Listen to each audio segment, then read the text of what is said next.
picture this. You are sitting across from a hiring manager. You're wearing your absolute best interview outfit. Oh, the power suit. Right, the lucky outfit. And your resume is printed on that ridiculously expensive heavy stock paper, and you are feeling ready. You've got this. Exactly. Then the interviewer leans forward, clasps their hands, and asks the single most predictable question in the history of corporate America. Tell me about yourself. The ultimate trapdoor. It really is, right? So what do? You mentally cue up the tape. You start at the very beginning. You mentioned your college major. Your first internship. Yeah, your first internship, maybe that weird 8-month stint in retail, your first real job, your promotion. And suddenly, you realize you are 4 minutes into verbally reciting the exact resume sitting on the desk in front of them. You're just reading it aloud. Desperately talking. And you watch it happen right in front of you. You watch the interviewer. A glaze! It's the glaze! Yes, the glaze. You can physically see their eyes just glaze over. You watch them disengage and start mentally planning what they're going to have for lunch. It's agonizing to watch, and honestly even more agonizing to experience, because it happens to incredibly smart, highly qualified people every single day. Which is why, okay, let's unpack this. Because we are jumping into a truly fascinating corporate English and interview preparation brief today. It's such a good source document. It really is. The entire thing is focused exclusively on avoiding what they call the interviewer's trap. And our mission for you on this deep dive today is to master the exact transferable structural phrases you need to perfectly execute this question. Because it's not just about winging it. No, not at all. Whether you are prepping for a massive career leap or you're just casually networking, this knowledge is an absolute superpower. It prevents that information overload, and it keeps your audience hooked from the very first syllable. The core mystery we have to solve first, though, is why such a highly predictable question derails so many otherwise brilliant candidates. I mean, everyone knows this question is coming. Right, it's question number 1. Every time. Exactly. But the psychological trap is that it feels deceptively easy. Well, because you're the world's leading expert on the topic of you. It It doesn't feel like you need to, study for it. Precisely. That false sense of ease tricks candidates into improvising live in the room. They assume a structured, deliberate narrative just isn't necessary because the material is their own life. They figure, I lived it, I'll just talk about it. Right, but recounting your life and pitching your professional value are two completely different cognitive tasks. I have to share a slightly painful personal story here, actually, because I fell face first into this exact trap. Oh no, do tell. Yeah, early in my career, I had an interview that just spectacularly bombed. I walked out to my car knowing I had completely lost the room on that very first question. That is the worst feeling. It's just a sinking pit in your stomach. So I sat in the driver's seat, pulled out my phone, hit record, and pretended someone asked me, tell me about yourself. I forced myself to answer exactly the way I had in the room. Oh, wow. That is a brave exercise. I don't know if I could listen to that. It was brutal. I went home, transcribed the audio, and counted the words. It ran to roughly 400 words. 400? 400 words of me just meandering through my chronological timeline, desperately hoping the interviewer would hear something they liked. Just throwing spaghetti at the wall. Literally. I actually took the transcript to a career coach I knew, hoping for some sympathy, I guess. Instead, she hit me with this brilliant, absolute gut punch of an observation. What does she say? He said, needing that many words doesn't mean you have a lot of experience. It means you haven't decided what your story actually is yet. That is incredibly sharp. Wow. What you were doing was searching for the story live, out loud, using the interviewer as a sounding board. Yes. I wasn't delivering a narrative. I was brainstorming one in real time. And I was relying on the interviewer to connect all the dots for me. And we actually have hard data validating why making the interviewer do that work is so dangerous. What's fascinating here is a key research finding from the University of Toronto's Rotman School of Management. Oh, right, the timing study. Yeah. They studied interview dynamics and human cognition, specifically looking at how long it takes for an interviewer to make a provisional judgment about your competence. I'm guessing it's not the 4 minutes it took me to get through my resume. Not even close. The Rotman researchers found that interviewers form that judgment within the first 90 seconds of an open-ended question. 90 seconds? I mean, Yeah. that's essentially nothing. It's a flash, but the mechanism behind it is what's truly vital for you to understand. That 90-second window acts as a cognitive filter. Meaning what, exactly? Meaning, human brains cannot process every single piece of data equally. So the interviewer uses your first minute and a half to build a mental heuristic, a shortcut. That shortcut anchors how they interpret every single thing you say for the remainder of the interview. Oh, like a confirmation bias. Exactly. If you sound sharp, deliberate, and structured in those first 90 seconds, their brain categorizes you as highly competent. Then, if you stumble slightly on a technical question 20 minutes later, their brain dismisses it as a minor blip. Because they already decided you're smart. Right. But if you spend those first 90 seconds rambling chronologically, they categorize you as unfocused.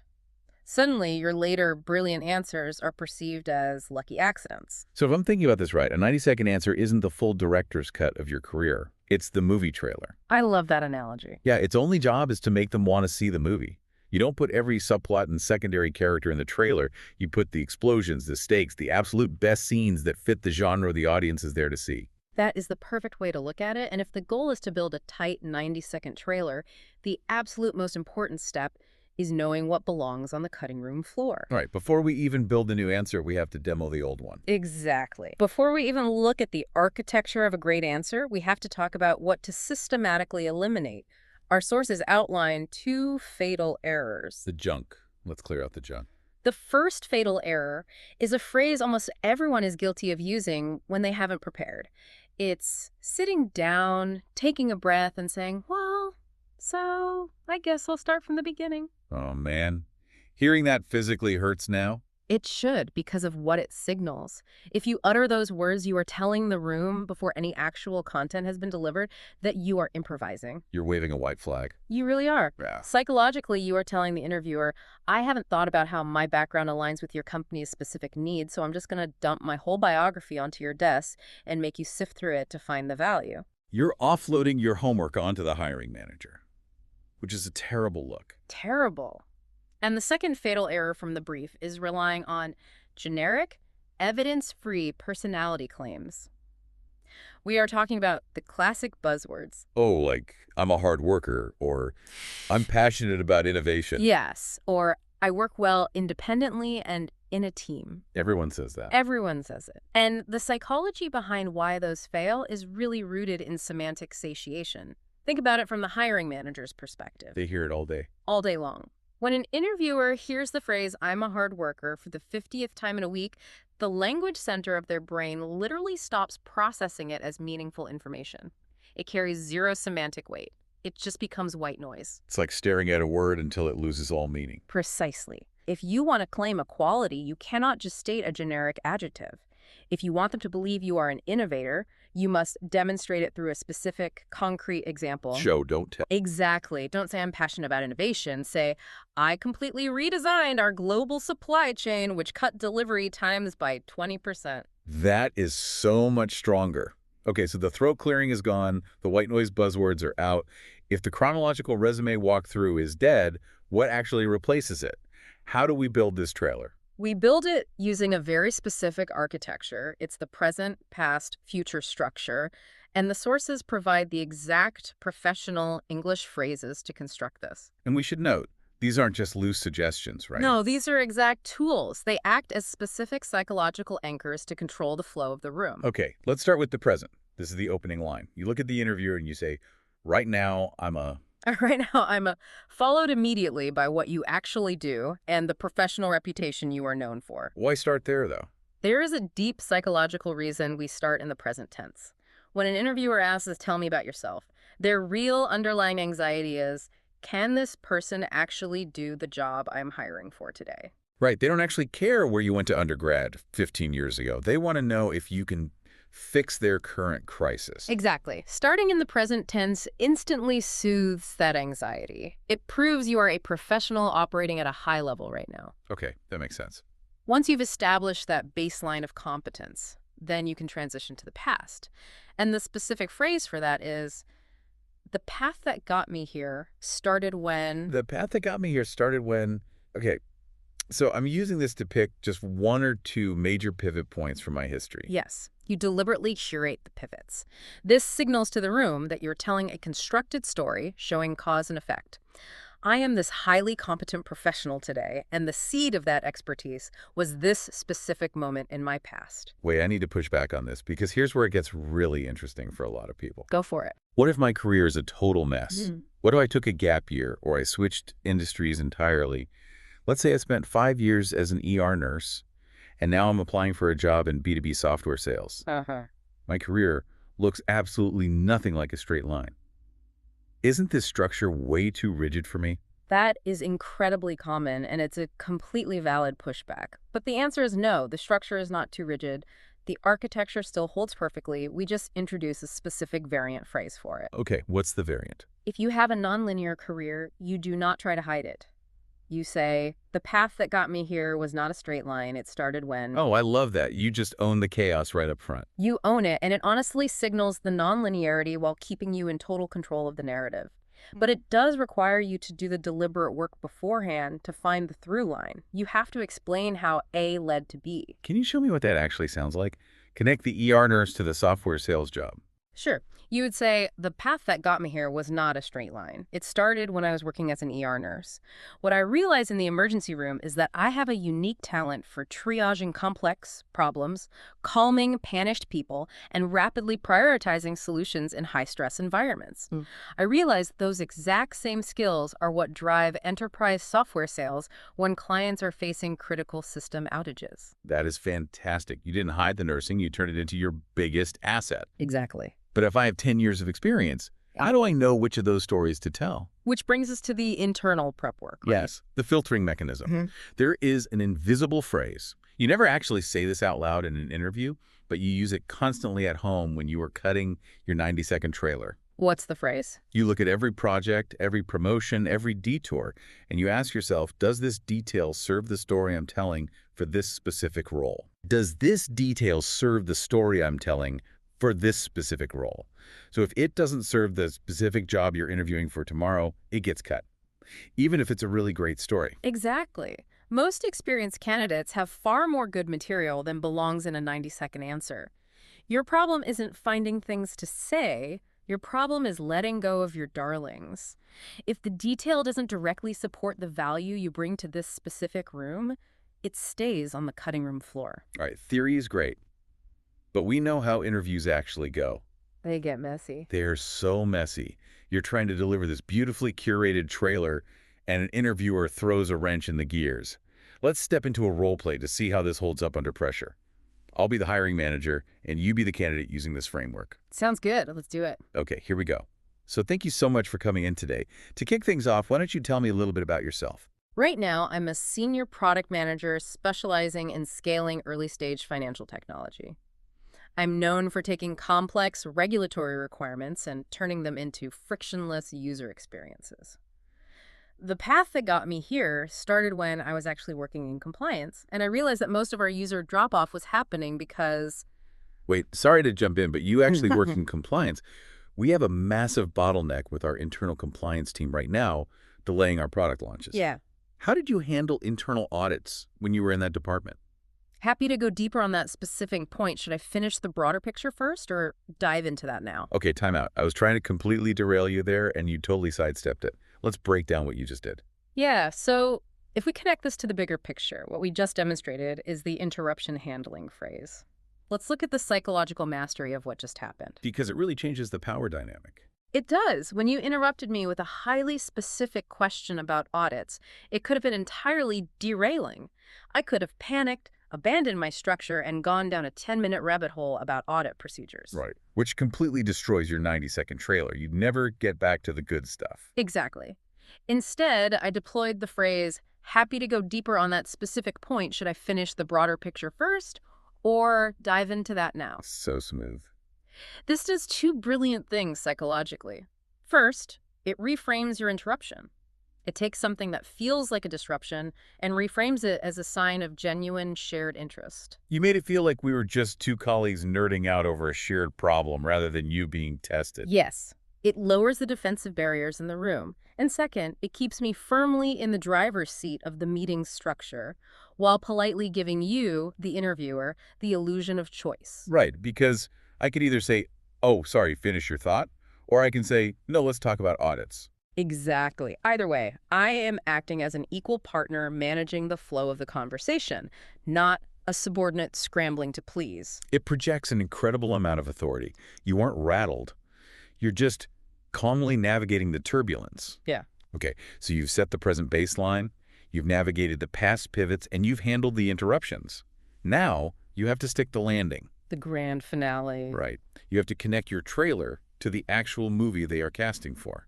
This is the critical final pivot. It's the transition from the past into the future. And we are officially crowning this one our phrase of the week. It absolutely earns the title.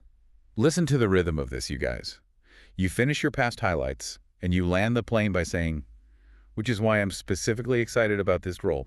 It sits exactly at the intersection of what I've built and what I want to build next. It is incredibly powerful, which is why I'm specifically excited about this role. It sits exactly at the intersection of what I've built and what I want to build next.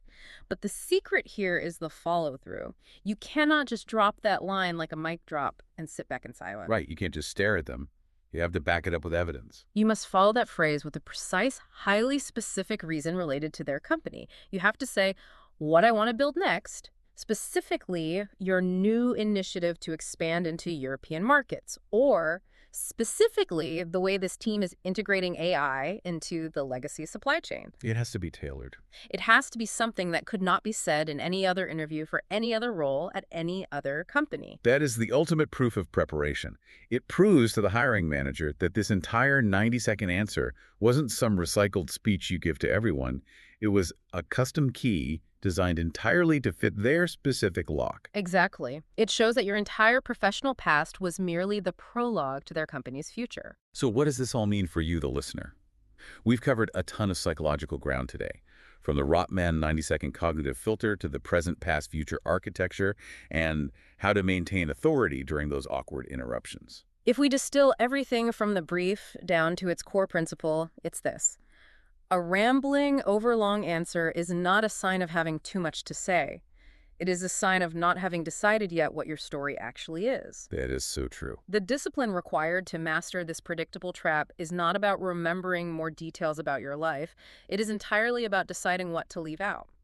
Your answer shouldn't be identical for every interview. The future section changes based on the company, which means the past details you select to set it up must shift accordingly. It's architectural work.